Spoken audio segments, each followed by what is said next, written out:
Hi and welcome back to my office. In this video we explore what it takes to photograph and film wildlife in a forest environment. Nature throws roadblocks at us. Our camera equipment and limitations. So we have to be inventive, use our imagination to solve these problems that are thrown at us. So that's what we're looking at. Now I'm going to take you out to the back of the reserve, and I have a bit of a problem there, but I've come up with some solutions.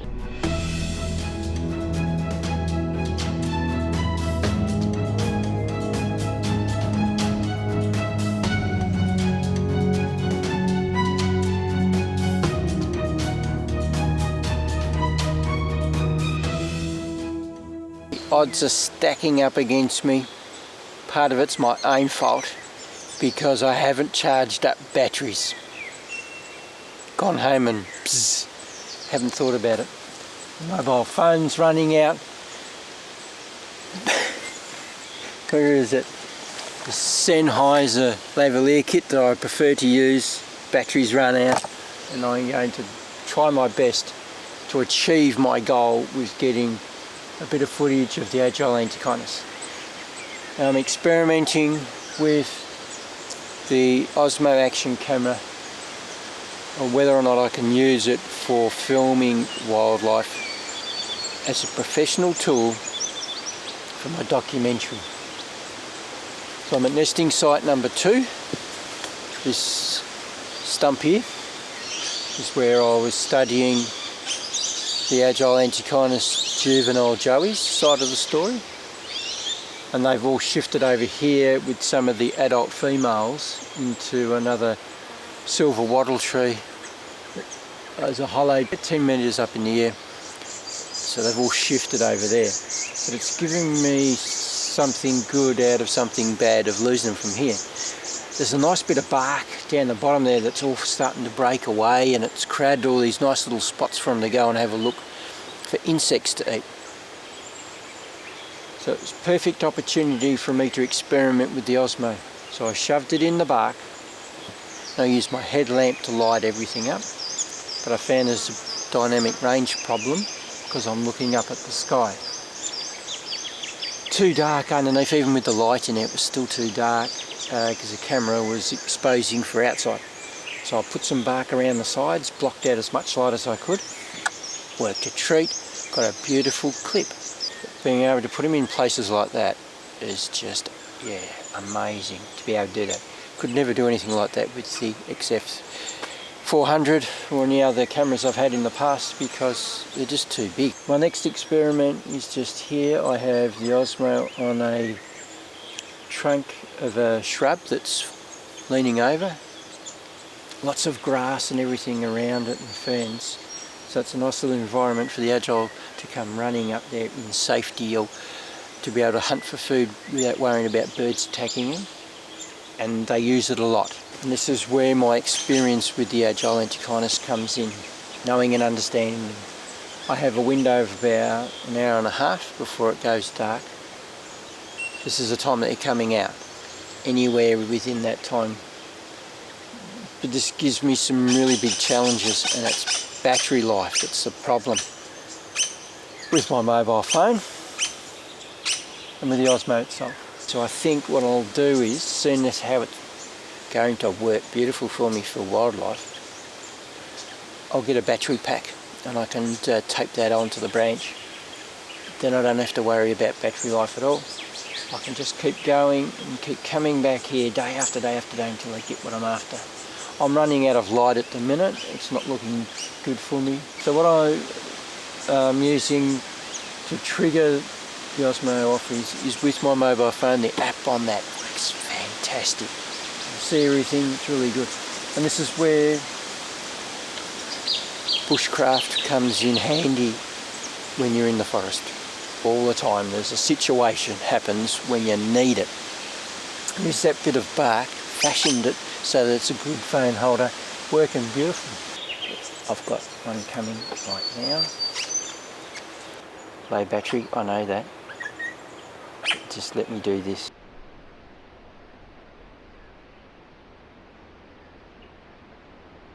Well, that film clip did not work out the way I wanted. The Agile didn't perform the way I wanted it to. I wanted it to run up the shrub, up close to the camera, stop, have a bit of honey, and then run past it. Something like that would be awesome. Or if I can find a beetle and place it where the honey is, would be even better. So it didn't work out for me, but we'll keep persevering here, keep coming back and back and back. And they're getting used to the honey being there now, because this is 3 days later. Now yesterday I had an Agile come up.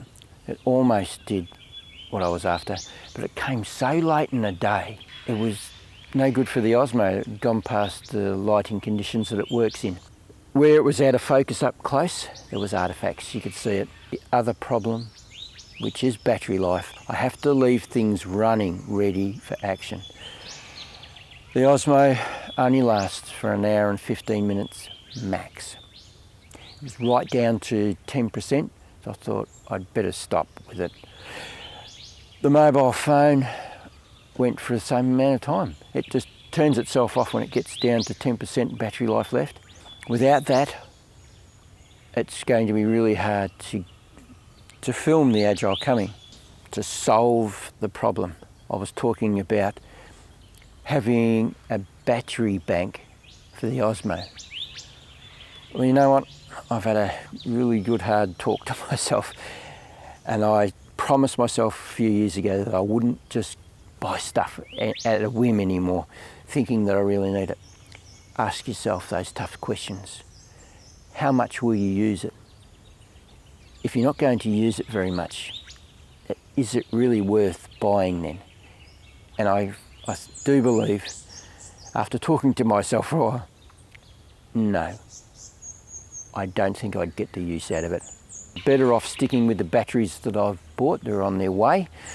So that would be the best solution here, is just to very quickly change the battery on the Osmo, get back to filming.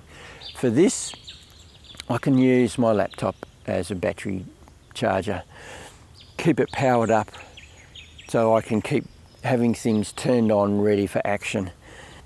Alright, so we'll persevere here. Lighting's an issue, batteries are an issue at the minute, they will solve that problem. Lighting I can't do anything about. The Agile comes out when it wants. You can just hear in the background thunder. Big storm coming. I want to capture it on film. So you can see down here, that's where I've got my camera pointed, which is just there, all set up. Microphone covered, shotgun microphone, the Sennheiser, all ready to go. Camera set up. I'm going to put the Osmo on a time lapse and test that out. I hope it's a beauty, and I hope the trees don't come down on me, but I'm going to have a bit of fun. It's 34 degrees. It's absolutely stinking hot.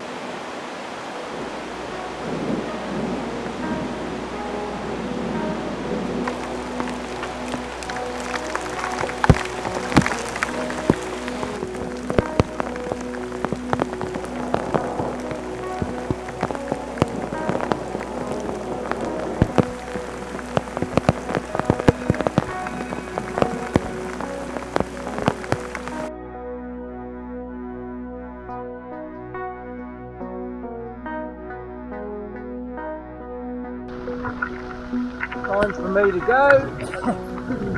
Shitty now. I've seen the worst of it, I think. My legs are absolutely soaking wet. I put a little bit of sticky tape as a rain hood on the lens of the Osmo. But yeah, it's pretty shitty, but it's good fun to actually be able to be out here in the storm, seeing what it's like. Yeah, but I would have loved to have my pants on. I would have been a lot more comfortable. But I didn't have a plastic bag for my shotgun microphone, so I end up shoving it in my legs of that so I could get good audio. So, thunderstorm. There you go. I'm going to turn the Osmo off now and shoot back home. Catch you later.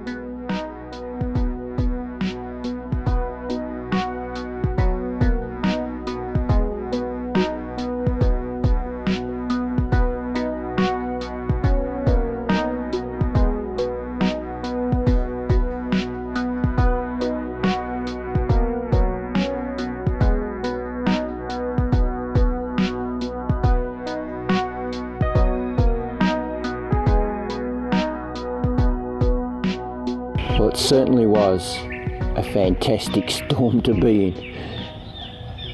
Now, what happened with filming? It didn't work out the way I expected. I thought the XF400 would give me what I needed because I've filmed storms before and not exactly like that, but they've worked out for me nicely. I didn't get the sound effects that I wanted. The thunder was more just a rumbly noise, not the powerful boom that I've had in the past. It certainly rained hard. It was great. But what happened was I focused on a point, manually focusing, and then I filmed the storm coming. The rain started coming a little bit and it was getting quite dark. So I thought, while I'm waiting for the storm to start properly, I would do a little clip in infrared mode. When I've done this, the focus has dropped out. So going back to filming the storm properly, it's soft and out of focus. It didn't work out. And the amazing thing was, I wasn't thinking that the Osmo in time-lapse mode would really work out for me. I wasn't expecting it to give me much, but it did. Now, when you're filming time-lapse, you have to film for an hour and a half at the very least to get a good result. Gives you a good experience and you get pretty much everything in. That's the shortest amount of time you should film for. Because I wasn't expecting much from the Osmo, I got to a stage where I didn't need to film the storm anymore with the XF400. So I turned the Osmo off and we went. And when I got home, man, that was a big mistake. It was so interesting. As you've seen, it stopped short as things were building up to something fantastic. Now this bark right in front of me here, the water started hitting it. It was so dry. As it soaked up the water, it started expanding and opening up, and it looked awesome. There was a puddle forming in front of me, and then bang, I've turned the camera off.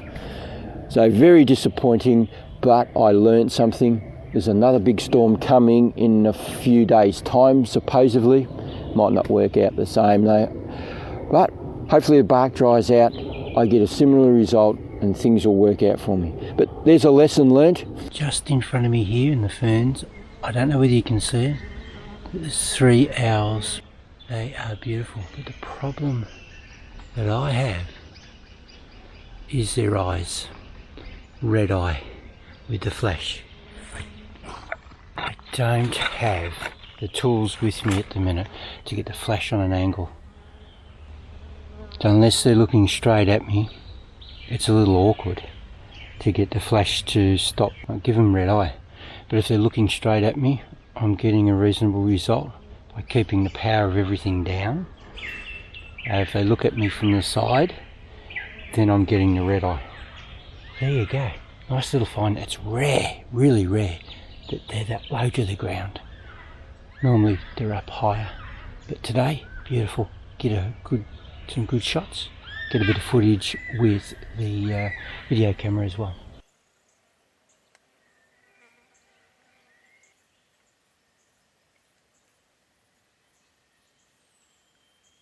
I have a little story to tell you, and I'll try and be quick.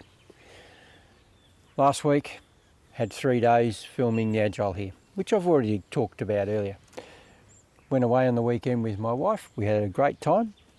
Come back Monday to here at nesting box number 2 to try and get that bit of footage of the Agile running up on the branch. They didn't turn up. Well, I should say, they stayed in the nest. They didn't give me anything, so I went home without anything. Then it rained yesterday, so I couldn't come out here because of bad lighting, really, more than anything, because the Osmo will film in rain. I turned up here just before. Beautiful light. No clouds, nothing. So beautiful conditions for me to film. I just finished setting myself up. The Agile start coming out. We're an hour earlier than they would normally come out, so I had to concentrate. This is the thing with filming wildlife. When the action happens in front of you, you think you're all set up, but you have to be careful and make sure that you actually have pressed the record button. You have to go through those routines. But sometimes, just the odd time, disaster happens.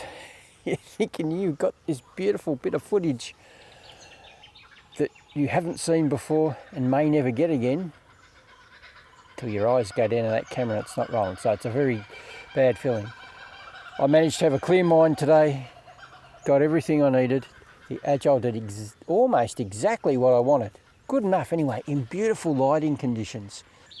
But while I was doing that, I was also filming with the XF400 as well behind me here, because last week I saw an Agile come down almost to the base and did a big stretch, something I haven't got on film. Didn't capture that though, but I did get them coming down the tree, so I've done all right tonight. Got some good stuff.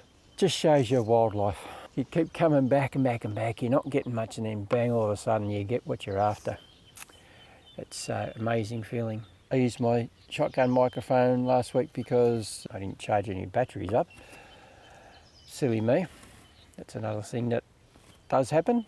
Something wrong with this. I've had this for a long time. I thought it'd last me a lot longer than it has. But coming out here in all sorts of weather conditions, you know, moisture and all that sort of stuff, it's supposed to take it. But it sounded horrible with my voice. The other thing that's never been fantastic, and I think it is the microphone, 3 video cameras that I've had over the years, now with the XF400, you get that static noise in the background. I've come out here in the dark many a night. Beautiful, just like it is now. Calm, there is no wind. Getting owls cooing in the background. So it should be fantastic. I get home and I've got shh in the background. It sounds like the wind's blowing up high in the trees, and it's not. So it's done it with every camera I've owned. This year now, I've got to buy one of these. I was really hoping to get a drone, but I need beautiful audio. So I'm going to have to go hunting in. That's going to take so long. Get down to thanking subscribers before we finish up this video. Julie Oz, thank you very much for all your comments over the last few years. You haven't been with me all that long, but love to hear from you, and I'm very grateful that you enjoy my stuff and you've subscribed. Gumby's Enduro, thank you for commenting on my videos over the last 3 years, I think it is. It's always good to hear from you, and I'm glad you're enjoying my videos as well. Thank you very much for the comments. Trailer Yacht, and that is Gavin, alias Gavin. So Trailer Yacht, thank you very much for watching me for all these years and getting a bit of enjoyment out of me, I'm hoping as well. So thank you very much, you guys, all of yous. Much appreciate you watching my channel, enjoying my videos and commenting every now and then. Much appreciated. Thank you. That is it for comments and appreciating your comments. That is all I've got for you today. I've learnt a lot from the last week about what the Osmo can do and can't do. I've lost hyperlapse. So you guys are lucky. I don't know what's happened. Maybe the Osmo's punishing me for overuse of time-lapse. Hyperlapse, I mean. So it's been fun, but for some reason it's gone. It may be because I've used the mobile phone and something's happened and disconnected or something, I don't know. But it was all back in default settings. No hyperlapse. Can't find it anywhere on it, and I can't reload the firmware update on it, so I don't know. Anyway, phone's working well with my laptop. Well, it was working well until I've smashed it now. So laptop, great idea. My batteries haven't turned up, so in a pinch I could charge this up with it as well if I really had to. That's all I've got for you today. If you'd like to subscribe, just down in the bottom right hand corner of this video, just down there, my pretty little face. Click on that, and also if you hit the little bell, you'll get notification whenever I do anything else crazy like this video. Another enlarged version of my face right here. Whoops. Get out of here, go on. Was that good content too?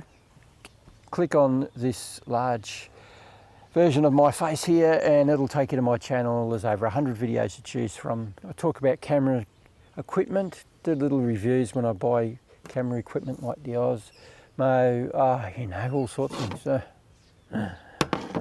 New microphones, all things like that. I talk about photographing, filming in a forest environment and how difficult it is with lighting conditions and using a flash to help out with photography, all those sort of things. So go and browse, there'll be something of interest to you, I am sure.